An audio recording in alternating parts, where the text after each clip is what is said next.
Hello दोस्तों, कैसे हैं आप सब। उम्मीद करता हूँ कि सब अच्छे से होंगे। दोस्तों, आज हम एक ऐसे देश के बारे में बताने जा रहे हैं जिसका शायद आज तक आपने नाम भी नहीं सुना होगा। दोस्तों, इस वीडियो में हम आपको बताएंगे हम्पबैक व्हेल यहाँ कौन से महीने में देखने को मिलती है। दोस्तों, चौंकाने वाली बात यह है कि यहाँ पर एक ऐसा आइलैंड है जो बार बार गायब होता है और फिर से वापिस आ जाता है। और इस देश की महिलाएं मर्दों के मुकाबले काफी मजबूत, लंबे समय तक टिके रहने वाली मानी जाती है। और इस देश में टूरिस्ट को अपना पर्सनल आइलैंड भी रहने को मिल जाता है, जहां वो खुले में सब कुछ कर सकते हैं। जानेंगे इसी तरह के इंटरेस्टिंग फैक्ट्स जो इस देश से जुड़े हुए हैं, तो वीडियो में हमारे साथ अंत तक बने रहें। और अगर चैनल पर नए हैं तो चैनल को सब्सक्राइब और वीडियो को लाइक करना बिल्कुल ना भूलें। जी हाँ दोस्तों, आज हम बात कर रहे हैं टोंगा देश के बारे में, जो 169 द्वीपों से मिलकर बना हुआ है। इस देश का ऑफिशियल नाम किंगडम ऑफ टोंगा है। 748 वर्ग किलोमीटर में फैला यह देश दुनिया का 174वां सबसे बड़ा देश है। इस देश की कुल आबादी लगभग 1,06,000 है, जो जनसंख्या के हिसाब से दुनिया का 198वां सबसे बड़ा देश है। दोस्तों, यहाँ की मुद्रा टोंगन पांगा है, जो भारतीय मुद्रा की तुलना में 32 गुना मजबूत है। यानी कि एक टोंगन पांगा बराबर 32 रुपए होते हैं। और दोस्तों, यहाँ की आबादी का 25% हिस्सा शहरों में और बाकी 75% हिस्सा गाँवों में रहता है। इस देश की राजधानी नुकुआलोफा है और यही इस देश का सबसे बड़ा शहर भी है। दोस्तों, इस देश में बोली जाने वाली मुख्य भाषा टोंगन और इंग्लिश है। और यहाँ की आबादी के 99% ईसाई धर्म को और 1% अन्य धर्मों को मानने वाले लोग रहते हैं। दोस्तों, इस देश का झंडा कानूनन रूप से सन 1875 ईस्वी में अपनाया गया था। दोस्तों, टोंगा का सबसे ऊंचा पर्वत हुंगा टोंगा है, जो कि एक ज्वालामुखी पर्वत है जिसकी ऊंचाई 149 मीटर है। और टोंगा का राष्ट्रीय फूल हेलाला वेनिला है। इसके साथ ही आपको बता दूं कि इस देश का राष्ट्रीय पशु कछुआ है।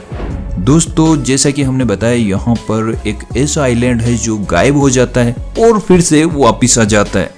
तो आप सोच रहे होंगे कि ऐसा कैसे हो सकता है, और आपके दिमाग में यह भी आया होगा कि यहाँ पर रहने वाले लोगों का क्या होता होगा। तो सबसे पहले आपको बता दूं कि यह आइलैंड बिल्कुल खाली है, यहाँ कोई नहीं रहता। और इस आइलैंड को सबसे पहले 1781 से 1865 के बीच में देखा गया, जिसके बाद सन 1867 में ब्रिटिश HMS फाल्कन ने यह कंफर्म किया कि यहाँ पर एक आइलैंड है, जिसकी समुद्र तल से ऊंचाई लगभग 164 और लंबाई 2 किलोमीटर थी। लेकिन 1894 में यह आइलैंड गायब हो गया। उसके बाद यह आइलैंड 1927 में फिर से देखा गया, तब इसकी ऊंचाई 1050 फीट थी। लेकिन सन 1949 में यह आइलैंड फिर से गायब हो गया और ऐसा चलता ही रहता है। दोस्तों, जानकारी के लिए आपको बता दूं कि अभी यह आइलैंड गायब है। दोस्तों, कुछ लोगों का कहना है कि यहाँ पर इंसानी आबादी 1000 से 1500 साल पहले से रह रही है। लेकिन कुछ लोगों का यह भी कहना है कि यहाँ पर लोग 826 ईसा पूर्व से रह रहे हैं, यानी कि लगभग 2800 साल से मौजूद है। दोस्तों, यहाँ के लोगों की औसतन आयु लगभग 70 से 75 वर्ष है। दोस्तों, जानकारी के लिए बता दूं कि सन 1616 में पहली बार इस देश के लोगों का डच लोगों से आमना सामना हुआ और 1773 में यहाँ पर ब्रिटिश लोग आए थे। और जून 4, 1970 को यह देश ब्रिटिश साम्राज्य से आजाद हुआ। दोस्तों, इस देश की खास बात यह है कि यहाँ पर संडे के दिन सब कुछ बंद रहता है। वैसे संडे के दिन ऑफिस वगैरह की छुट्टियां तो हर जगह आम बात है, लेकिन यहाँ पर पूरी तरह से मार्केट भी बंद रहता है। यानी कि इस दिन सभी लोग मौज मस्ती करते हैं और अपना कीमती वक्त अपने परिवार के साथ बिताना पसंद करते हैं। दोस्तों, यहाँ सबसे अधिक चूने के पत्थर का निर्यात किया जाता है, जो इस देश की अर्थव्यवस्था का एक अहम हिस्सा है। और 1973 में इस देश का पहला बैंक खोला गया और इस देश की GDP 493 मिलियन US$ है। दोस्तों, जैसा कि हमने आपको शुरू में बताया कि यहाँ पर आपको पर्सनल आइलैंड किराए पर मिल जाते हैं, जहाँ आप रहकर यह महसूस करेंगे कि यह हमारा खुद का आइलैंड ही है। और इस आइलैंड पर आपको छोटे छोटे रिजॉर्ट भी देखने को मिल जाएंगे, जहाँ आप अपने गर्लफ्रेंड के साथ अच्छे से एंजॉय कर सकते हैं। यहाँ की एक खास बात यह भी है कि अगर आप डाइविंग के शौकीन हैं तो यहाँ का ट्रिप आपके लिए काफी आनंदमय साबित होने वाला है, क्योंकि यहाँ के समुद्रों का पानी काफी साफ है। और प्राइवेट आइलैंड पर आप अकेले अपने पार्टनर के साथ डाइविंग का मजा ले सकते हैं। और साथ ही मैं आपको बता दूं कि यहाँ पर हम्पबैक व्हेल, जो कि एक बड़ी मछलियों में से एक मानी जाती है, यह मछली आपको जून से नवंबर के बीच में देखने को मिल जाएगी।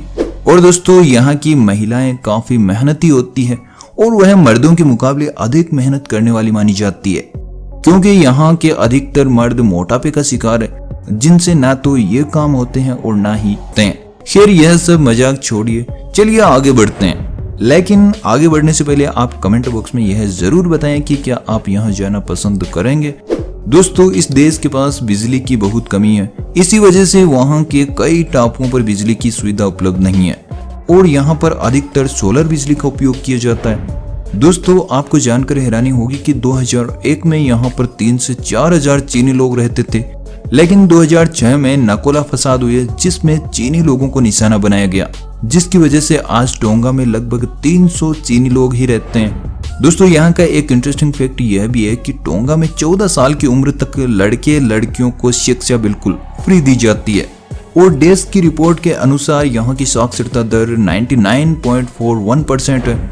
दोस्तों टोंगा के संबंध दूसरे देशों से अच्छे होने के कारण यहाँ के बहुत सारे लोग दूसरे देशों में रहते हैं। 2000 की एक रिपोर्ट के अनुसार अमेरिका में रहने वाले टोंगियन लोगों की संख्या 36,840 थी, जबकि लगभग 8,000 लोग ऑस्ट्रेलिया में रहते हैं।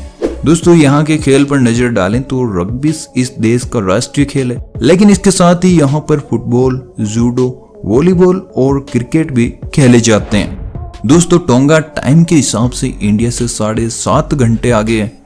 और अगर हम बात करें यहाँ के खाने की तो दोस्तों यहाँ का फेमस कल्चर्ड फूड उमू है, जिसे मांस, नारियल के बुरादे और नारियल के पानी के साथ केले के पत्तों में पकाया जाता है। अब दोस्तों आपको बता देते हैं कि अगर आप यहाँ घूमने के लिए जाएं तो कहाँ जाना चाहिए।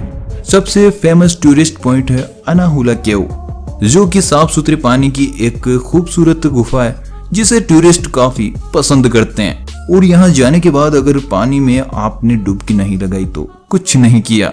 अगला टूरिस्ट पॉइंट है दोस्तों हामोंगा माउ त्रिलिथन। यह चूने के पत्थर से बनी पट्टियों की एक श्रृंखला है जिसे देखने के लिए भी काफी लोग जाते हैं। दोस्तों दुनिया की इन अनोखी चीजों को देखना बिल्कुल भी मिस न करें। अगला टूरिस्ट पॉइंट है दोस्तों पंगई मोटू आइलैंड। यह आइलैंड इस देश की राजधानी नुकुअलोफा में ही स्थित है, जहां पर आप बोट वगैरह में सफर का मजा ले सकते हैं। इसके साथ ही यहाँ पर हाता उफू बीच और फाफा आइलैंड भी मौजूद है, जिन्हें देखना बिल्कुल भी मिस ना करें। अब दोस्तों आखिर में आपको बता दूं यहाँ के रॉयल पैलेस के बारे में, जो 1867 में यहाँ के राजा द्वारा बनाया गया था। यह पूरी तरह से लकड़ी से बना हुआ है। तो दोस्तों टोंगा देश के बारे में दी गई जानकारी आपको कैसी लगी कमेंट करके जरूर बताएं, और इसी तरह की जानकारी पाने के लिए अगर आप चैनल पर नए हैं तो चैनल को सब्सक्राइब और वीडियो को लाइक करना बिल्कुल ना भूलें। मिलते हैं अगली वीडियो में एक नई इन्फॉर्मेशन के साथ, तब तक के लिए गुड बाय।